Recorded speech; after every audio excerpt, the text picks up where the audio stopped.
आज राजस्थान का जो पानी है आजादी के बाद से लेकर अब तक बहकर पाकिस्तान में जा रहा है। सिंधु जल समझौता एग्जिस्टेंस में तो भी उस पानी का हम उपयोग नहीं कर पा रहे। इसी ढंग से माही परियोजना, उसमें एक समझौता हुआ था 1966 में, और उस समझौते में कहा गया था कि जिस दिन गुजरात के खेड़ा जिले को नर्मदा का पानी मिल जाएगा उसके बाद में माही का संपूर्ण पानी राजस्थान के लिए ही काम आएगा। 2006 में गुजरात के खेड़े जिले को पानी मिल गया, लेकिन आज भी माही का पूरा पानी राजस्थान को नहीं मिल रहा है। तीसरा, यमुना के लिए 1994 में समझौता हुआ, आज तक भी 30 वर्ष हो चुके, वो पानी कहीं उसके दर्शन ही नहीं है शेखावाटी में।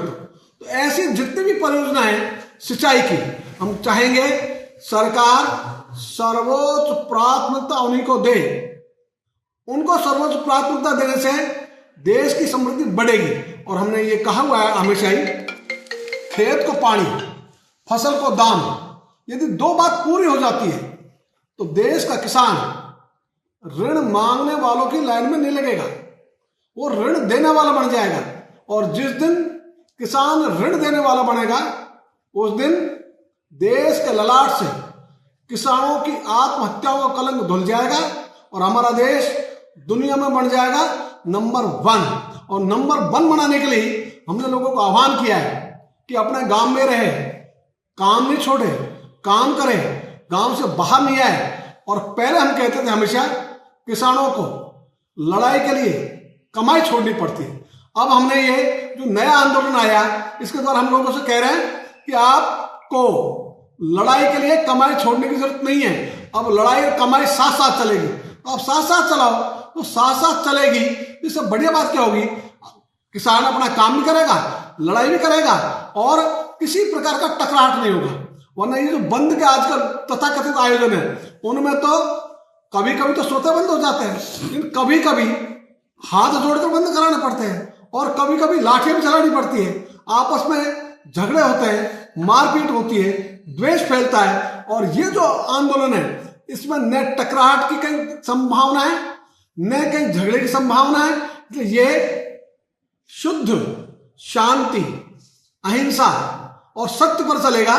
इसलिए इसमें किसी प्रकार की टकराहट की संभावना नहीं है। इसमें प्रेम और सद्भाव के आधार पर जन समर्थन अधिक मिलेगा। तो इस अधिक जन समर्थन के लिए ये किसानों का आक्रोश व्यक्त करने का ढंग जो चुना है उसका नाम है गांव बंद आंदोलन। तो गांव बंद आंदोलन के द्वारा ये दृश्य देखने को मिलेगा कि अभी तक जो बार्गेनिंग पावर थी वो थी शहरों के पास, बाजार के पास, अब आ जाएगी वो गांव के पास। इसलिए ये भी हमने कहा है ये गांव की शक्ति का पुनर्जागरण का आंदोलन है।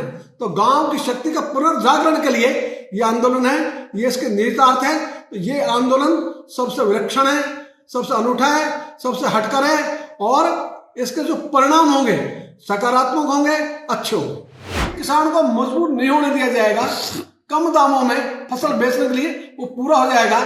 और हमारे प्रधानमंत्री जी की MSP मोदी की गारंटी है वो भी पूरा हो जाएगा।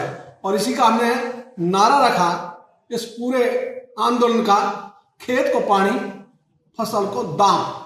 और खेत का पानी हमने कहा जमीन को पानी मिल जाए तो जादू का काम होता है। टॉप वाले देख चुके, बीसलपुर का पानी जहां भी गया, जिन खेतों में गया उनकी पैदा और बाकी खेतों की पैदा 2 गुना अंतर है। तो ये जो अंतर है ये अंतर नहीं रहे, इसलिए हमने कहा खेत को पानी दो, कोई शेष नहीं बचे। अभी ERC ऐसी योजना है जिसको धरातल पर उतारना चाहिए था, लेकिन अभी वो अटकी हुई है, लटकी हुई है, भटकी हुई है।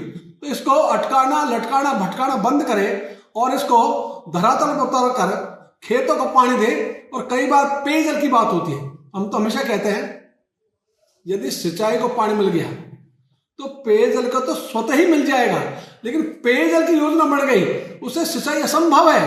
तो पेयजल की योजनाओं से सिंचाई नहीं हो सकती, जबकि सिंचाई योजनाओं से पेयजल सरलता से मिल जाता है। अभी टोंक से आरंभ करने के बाद बूंदी, 12 झालावाड़, कोटा, सवाई माधोपुर, करौली और फिर अलवर होते हुए हम पहुंचेंगे भरतपुर भी, और भरतपुर के बाद हम ये शुरू हो जाएगा सीकर, झुंझुनू, चूरू, हनुमानगढ़, गंगानगर, अनूपगढ़, बीकानेर, नागौर, डीडवाना, और फिर अंतिम प्रेस कॉन्फ्रेंस होगी चौमू जयपुर जिले में। तो ये पूरा 21 जिलों का काम होगा, जिसमें धौलपुर और भरतपुर की अलग से भी यात्रा रहेगी।